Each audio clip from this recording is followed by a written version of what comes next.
Greetings, dear ones. I'm Kryon of Magnetic Service. I promised a parable. And yet again, the parable will feature the character named Woe. And if you've not heard of this before, woe is every human. Woe really is not a gender. Woe is a woe man. And in that we will call him a he because it makes sense in your language to do so. But this is for all of you. In some ways it's a story that some of you will recognize, in some ways it isn't because it's metaphoric. Now, dear ones, parables always have a message. Parables will always be metaphors of other things. Sometimes we'll explain them, sometimes we won't. But we want to as we go on this one. I'm going to give it a name. Woe and his backyard. Right away, you feel that perhaps the backyard isn't the backyard. And you'll be right. And in a moment, we'll tell you more. Woe had a backyard, and all through his life it was so important to him. And like so many of you who had a backyard, you can remember perhaps if you lived there long enough the things that took place in it that are part of your youth. You actually will remember it perhaps as you were small, and the things that were added to it, the things that stayed the same, the things perhaps that you counted on. The backyard, in this particular case, is your reality. It's you. It's how you think. It's how you do things. And of course, all of those are shaped when you're very young. And in Woe's case, he remembers so clearly the day that his father brought the tree. The tree was already pretty big. Dad brought a piece of equipment that now he knows is called a backhoe. Dug a hole and put in the tree. And the whole reason for that was for Woe. The tree was put in when Woe was small. In fact, he was almost 5, but he remembers it. And his dad said, "This is going to be your tree house. And when you're a little older, Woe, we'll build it together. And you'll love it." And that's what happened. A number of years passed, and Woe watched that tree grow. And the branches could eventually then support himself, his father, other things, and they began their tree house. The tree house, dear ones, represents the childhood. In Woe's case, it was a good one, and he remembers it very, very vividly. But he remembers something else that he laughs about even to this day. When his father built the treehouse, very slowly, very methodically, very well, his father found 2 oil barrels, almost like trash cans that were open at the top, and he turned them upside down and put them next to the tree in order to support a part of the treehouse. Now, what's significant in the barrels was that through the years that followed, even into Woe's adulthood, the barrels stayed in the same place. And this was because they were ultimately functional. Even after the tree house was gone, they became a picnic table. You just put a piece of wood on them, and that's where you had your parties. Right next to the tree, that's where you wanted to sit for the shade. If you had a project in the backyard, if you wanted to build anything, the barrels supported the table for that. It was a project table. The barrels never moved. Interesting, some of the neighbors noticed that. They say, "Ever going to move those barrels, Woe?" And he said, "I don't think so." And the joke then becomes this. He said, "Someday we'll either have one of two things. Either the rapture will come or Woe will move the barrels." And it was a neighborhood joke. The barrels don't move. Dear ones, in your backyard, you got barrels. You never move them. You can't move them. You would never think of moving them because of the core truth. Question, did you put them there or did your dad? And that is a metaphor because perhaps some of you don't have a dad, but you get it. I know you get it. What important person in your life put those things there that became ultimately stationary that you won't move from and you'll never move from, but you use it all the time because it works and it works? That tree, it continued to grow. At the same time that it continued to grow, I'll tell you about the playhouse. Now here's where we get gender specific.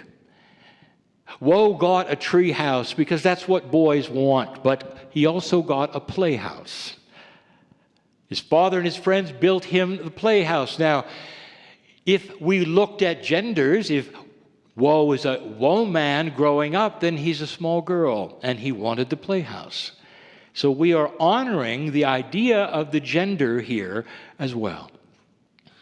The playhouse also representing the inner child, the places where the parties were given, where you played house, where you made meals that were pretend, where it was a fort, it was many things. It's where mom and dad would go to work and you would play in the playhouse.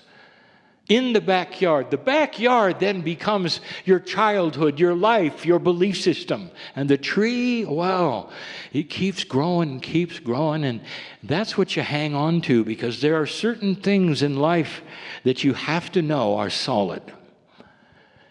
And if they're not solid, dear ones, it's tough. You got to have something to hang on that you can count on. And Woe's tree was that. Long after the tree house went away, he was hanging on to that tree, and it grew and grew. And pretty soon, that tree was enormous. In fact, it was almost as big as the backyard itself. It was a canopy, like in a forest. It shaded the entire backyard. Woe would go into the backyard when he was an adult and grab his drink and his straw, and he'd sit there in his chair and he'd say, "This is good." And everything around him, and he'd reminisce and say, well, this is a good place. I love this tree. Thank you, Barrels, for being there. And the playhouse is, I can remember good things about my life. And then he reflected, well, yes, of course, there's the negative things. And he started listing some of those. And he said, I'll get through them because I'm a balanced person. But about the rats. And he says, we have rats and this, and of course, they're not from my yard. They come from the neighbor's yard. Now, I'm not going to tell the neighbor he has rats that are getting into my yard because I love my neighbor. There are certain things you don't tell your neighbor and your friends. You don't tell them about your rats. You don't tell them how to raise their children. You just love them. So I'll deal with the rats as I can. It's a negative thing. They come, they go, I don't know how. They come over the fence. Now, the rats are, of course, the challenges in life. They're the things that you look at and you don't want to deal with, but you have to deal with, and you deal with them. Sometimes in some backyards, there are just too many rats. And that's when you go into dysfunction and stress, and that's when you go into poor health. But Woe, he had a good idea of life, and he dealt with the rats. Woe was balanced. He was a good Woe man. And then there was the snakes. Now, he didn't know how the snakes were getting in, but he understood that snakes could go under fences, and there weren't many, but when there were, he was afraid of the snakes. He didn't want any part of it. He'd go in the house and hide and call somebody else to get the snake. The snake was always the fear of something you couldn't fix. It was the fear of death, disease. It was whatever it is that's beyond a rat. And Woe said, I deal with these things. I know how to deal with these things. We get rid of the snakes, and I return to a place where I can sit in the chair with my drink and sip it and say, I'm okay. I'm okay. And there it was until a certain date. And then came the earthquake. Woe can remember sitting there sipping his drink, knowing that everything was just fine until the earthquake, and it rumbled and it swayed, and he felt that tree crack. A branch or two had come down. The playhouse was listing. All of these things, and he was so happy. He was not hurt. His neighbors were not hurt. He looked around. He didn't know anybody who had perished, but oh boy, was there some changes.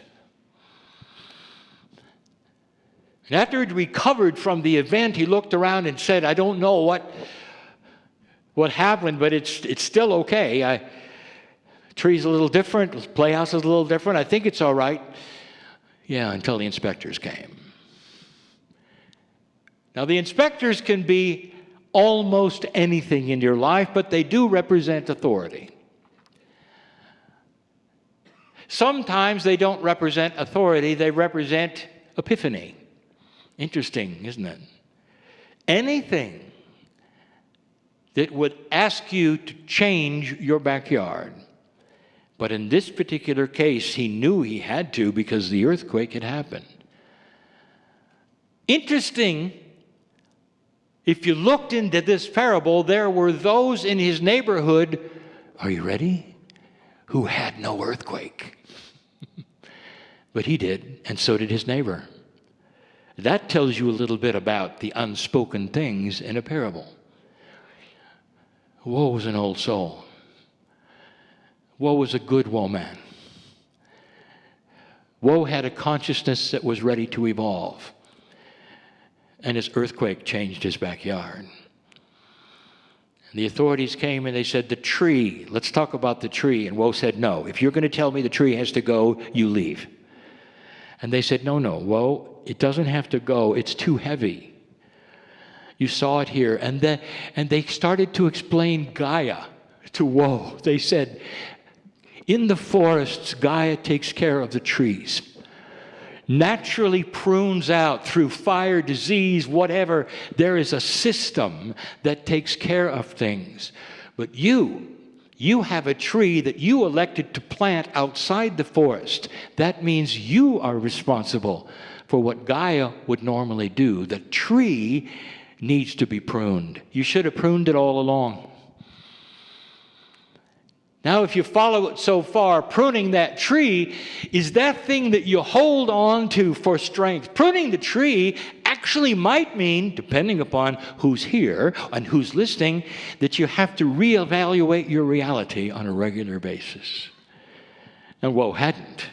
Most people hadn't. Most humans haven't. The tree is the tree. And suddenly they were saying, you got to prune it. Woe said, I don't want to watch. Will you assure me the tree will still be alive? And they said, not only alive, it's going to live for decades, maybe even past you. Whoa, the tree is the tree. It's a beautiful tree. We wouldn't hurt it. We're just going to prune it so it can grow better. When it was finished, Woe came back. Didn't know what he was going to see.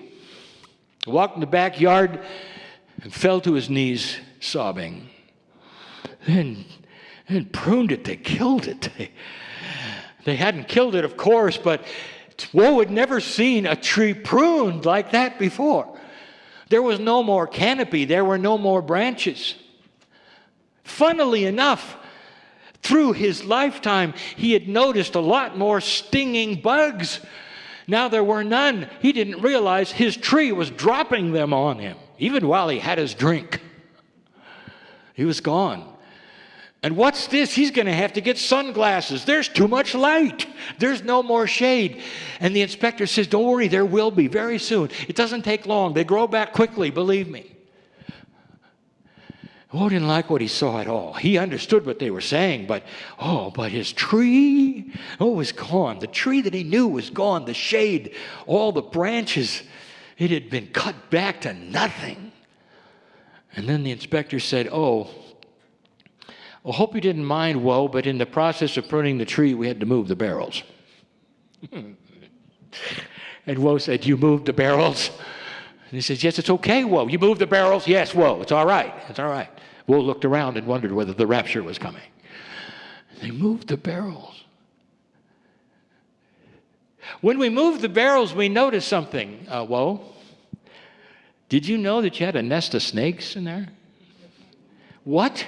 Yes, they were in the barrels all the time. How many? Did you ever look under those things? How many years have they been there? Well, then he realized, for life, he never had looked under there. That's where the snakes were coming from. Look at the metaphor, dear ones. The things that you would never touch, the things that were absolute true to you, the things that your father put there. If you had moved them, it would be almost a travesty. It would be to his memory. You just don't move those things that are so important to you. That perhaps your pastor and your priest told you, or your mom or your dad, or that professor that you love so much, and those barrels don't move because that's a tribute to their memory. And under the barrel were the snakes. Because they were never moved. I think you get it. Well, you know I'm sorry to tell you this, but that playhouse, you got to get rid of it. We could fix it, but it's going to cost too much. It'd be better if we just got rid of it. It's not, it's not an authorized structure anyway. It doesn't really have a foundation, and it's listing. It's going to fall on you. Woe was numbed at this time. He says, go ahead, take the playhouse. They took it. Came back the next day, it was gone. Met the inspector. The inspector said, it's a little harder than we thought to take that playhouse. And he says, why? And he says, well, because you had a rat's nest in there. You mean they weren't coming from the other yard? Oh, no. They were coming from your playhouse. Well, how often did you go in that playhouse? And Will said, well, not since I was a child. It was just in there. It's just a memory. I want you to look at this, dear ones. There are those of you who still have the memory of the playhouse, and you will not go to that inner child because you've been told by someone that if you're going to be an adult, you act as an adult, and you don't laugh like a kid, and you're not a kid, and you squeal like a kid. You don't get on your hands and your knees like a kid anymore. And I'm telling you, dear ones, listen. If you will visit your inner child, it'll save your life. Your inner child is who you are. That's the beauty of a child and their innocence. And he never went in there. Woe was an old soul, and he was balanced.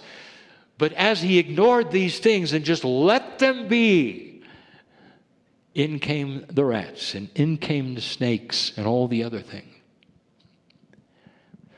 Not too long afterwards, Woe found himself in the backyard, in his lawn chair, sipping his drink with a straw with sunglasses on. Because the sun was blaring, and he noticed something right away. Color. The flowers were coming, and they had not been there all his life. He realized that all things were okay. The tree, he could still grab it and hang on to. It was still his support, but it was going to have new branches and different kinds of shade. The playhouse in his own mind and the tree house was still there. He could remember it. He could laugh and he could squeal. The barrels, he had them removed. Who wants old barrels in your backyard? That's the parable. How's your backyard, dear ones? How many of you felt the earthquake? Now let me give you another secret. The earthquake's different for all of you. It was yesterday, it was 2012, perhaps it's tomorrow. Something that shakes the foundation of your belief, and it doesn't have to be negative. You could leave this place and understand all of this. Before you go to bed tonight, you could have an epiphany of saying, I recognize my backyard, and it's not pretty. I don't want an earthquake. I just want a new tree. And this would be the wise old soul who says, you don't have to take me to zero for me to get it. And then there will be others who will have issues in their life that will take them to a place where you have to face things you didn't want to face. And you'll cry out to God and that, what have you done? What's wrong? What have I done? Why am I here? Why is this happening to me? I'm speaking to somebody in the audience. I'm a good person. I'm a good old soul. I believe in these things. Why is this happening to me? And the answer is because you're stubborn. And you know it. And you're going to go through this, and you're going to come out the other side with light. And the tree will be pruned, but it won't kill it. And you'll know what I'm talking about, dear one. This is how you are. Every human, absolutely elegantly different in every single way. But all of you have a backyard. Ponder these things in the light of the changes on the planet and the changes that may have to occur in your consciousness and even what you believe when I ask, who are you? Back to the message of this morning. When you start to analyze who you might be on this planet and what you might be here for. And the answers are beautiful. There's majesty in the answers. There's magnificence in all of the realizations when you start answering one by one. This is the message of Kryon and has been for 30 years. We just tell it different every time. And so it is.